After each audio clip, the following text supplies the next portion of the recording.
ask, so the Portuguese companies that are active in China or also in Hong Kong, what areas are they, or from what industries are they?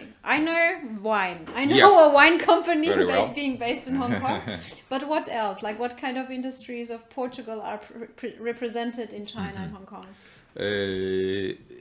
They're not a great number of companies, but we have about 50, so that you have an idea. About 50 companies established in China. Of course, wine.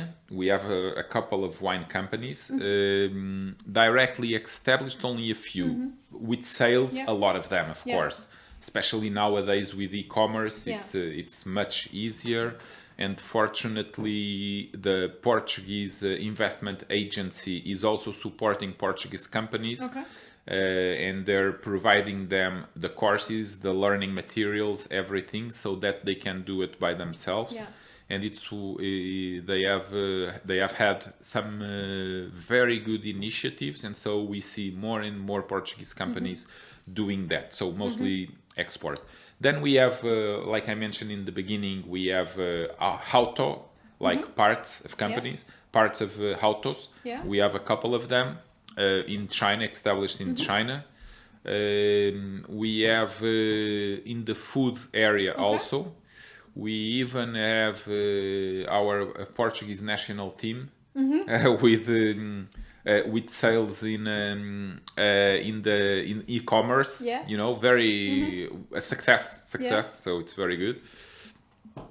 And then in Hong Kong we have a bit of everything. Yeah. Also wine, of course, but also in the Cork Okay. area. Oh, yeah. Yes, which is very important for Portugal. Yeah. Pharmaceutical, we have several. Okay, that's super interesting. So, do you see, because there is a discussion in the last years about the trend of decoupling or the trend of more self-reliance on the Chinese part, do you feel that, like the Portuguese companies who are in China, do you feel the effect of that? No, not in the Portuguese companies, not really. I don't know if it is because they are not huge companies with huge exposition, so which might make the difference. They go under the radar, I would Yeah. say, so it doesn't affect them as much. But of course, that is something we hope it doesn't happen, because the most important and what will benefit people in general the most is economy. So Yeah. as long as the economy is good, and as long as there's trade, multilateralism, globalization, that's all things that matter to us as people. Yeah, definitely. And as companies, right? Because Yes. you need to do business with somebody. I would now like to move to more like hands-on experience, because you also said you opened a company in Hong Kong, and of course a lot of my audience is also business people who are dealing with Chinese partners. And so a bit from your experiences, what are your experiences in cooperating with Chinese partners or clients? So what factors have led to success for your clients or for you? For sure, trust is the main thing, and trust takes time to build, and that's the number one factor. Yeah. So now that we can travel, it's a bit harder, the but point. yes, but this is the most important thing. So and my recommendation is to travel to China and to invite suppliers or clients to visit Portugal. I think this is the most important.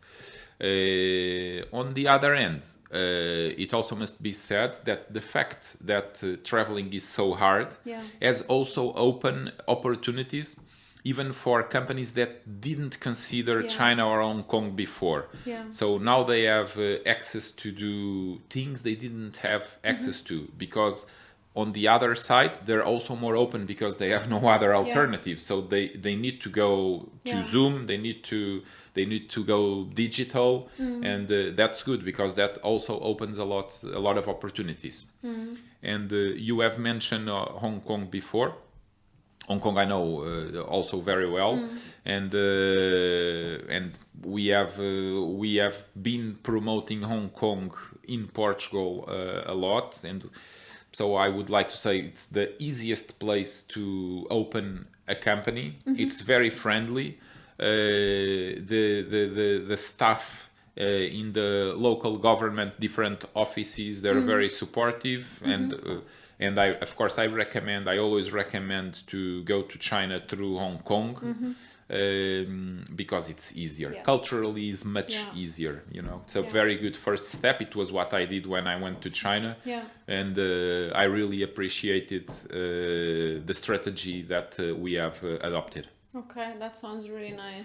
Also in Hong Kong, lots of people speak English, so it's Yes. a bit easier to have the first communication, right? Yes, of course, it all depends a lot on the type of business. There are businesses. If you're going to do sourcing from China, maybe it doesn't make so much sense to go Yeah. first to Hong Kong. You can go Yeah. directly to Guangzhou. Because then you just pay the intermediary. You don't really have a benefit to be in Hong Kong, right? Right. And depending on the cluster, you can choose the city that is better for you to go. Because in China, it's the same, you know. Although the authorities are not as trained to receive foreign investment, Yeah. but they welcome it. Obviously, welcome it. So it's just a question. It's a bit more adventurous, but they will. Any company will do it because they will be welcome for sure. Yeah, that's cool. Thank you for that insight. And moving to the other side, from your experience, what are the biggest challenges for Portuguese companies who want to do business with China? What obstacles, or what would you tell them to know before they start? Usually, what I recommend is that they go to China.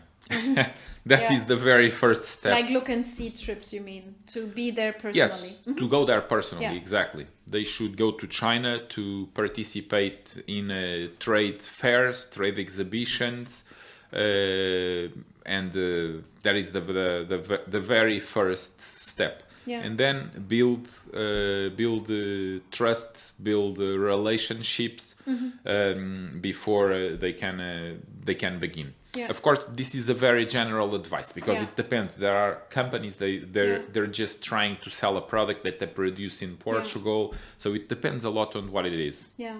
Okay. And do you know any challenges that are particular for Portugal? I'm just saying, for example, I know that for German managers, the very direct communication that they are used is a certain challenge because on the Chinese part, the communication is not as direct. So I know for my German clients, for German companies, the communication is a challenge and they have to learn to be more diplomatic and also to expect the Chinese side not to be that direct.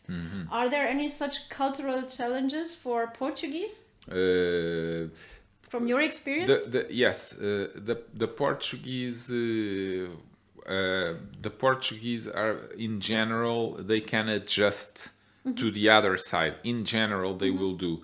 On the other end, they have some cultural traits that are similar to the Chinese, like having a lunch, a dinner, you know. So that is an advantage for the Portuguese business people because that's the way they like to do it here as well. Okay, so that's nice. So you match on certain levels, especially the level you mentioned that is so important for building trust, right? Yes. So it comes naturally to the Portuguese. Definitely. That's really nice. And one of my last questions is, if you think of the last years or also of the years to come, what are trends when cooperating with Chinese partners? What do you see happening in the next years? For example, from Austria, I know that one trend of cooperation is sustainability and green tech, culture tech, these things. From the German perspective, it's more like automobile, like this e-cars, batteries, and so on. What are trends in the cooperation with Portugal? Yes, I would add to that one maybe the food tech. I think it has a great future because in China this is a real concern. So they will put a lot of efforts on developing food tech to be more productive. Okay. And we are already seeing that they became more productive, but this will keep on happening even more because even the organization of agriculture, which was which was very small landowners. Even that is transforming in China, and so that will generate bigger landowners, and there will be opportunities for development. Okay. In The food tech industry. Yes. Okay. And that is something that Portugal can provide, or that Yes. Portuguese companies provide? Yes, not only us. Yeah. I mean, any European country involved in agriculture can do it, and definitely, I think we can provide. That's really interesting. So that was it from my side. Do you have anything else that you would like to add that we haven't covered yet?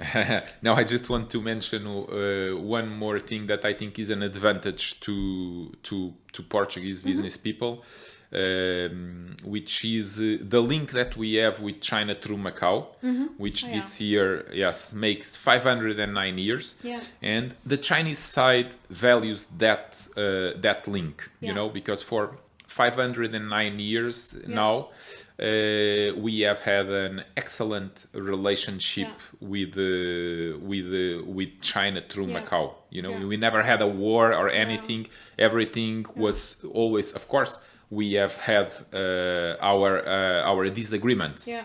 But that's it. Yeah. There were but the disagreements. The handover was also very unproblematic. So yes, I remember the handover in '99 with the General Vasco Rocha Vieira, which is the president of the Strategic Council of our Luso-Chinese Chamber of Commerce and Industry. Yeah. Is currently, and he was also at the time that we have founded our delegation in Macau, he was the governor of Macau at that time in 1992. So this year it will be 30 years since we've founded our delegation in Macau. Okay. And by the way, this year we're founding our second delegation in China. We'll be in Shanghai, and by the end of the summer. Wow, it's nice. already almost fully approved by Chinese authorities. Okay. A lot of documents back and forth. I can imagine. Yes. A lot of PCR tests and things.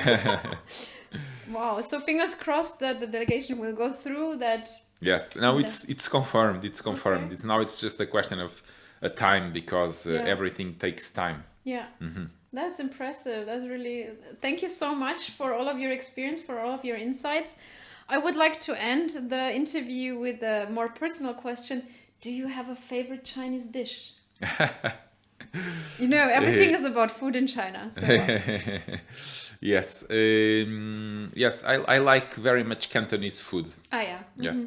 And my kids and my wife also. Actually, my wife, it's anything Chinese, she loves it. Okay. She's Swedish, though. I met her in Hong Kong, but she is Swedish, but she is addicted to spicy Chinese food. Oh, yeah. My kids, they prefer Cantonese food, and myself, too.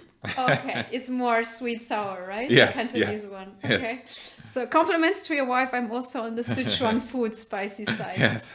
But thank you very much again for the interview. Thank you for having me and for sharing your experiences and insights. Thank you. It was a pleasure. Cool. Thank you.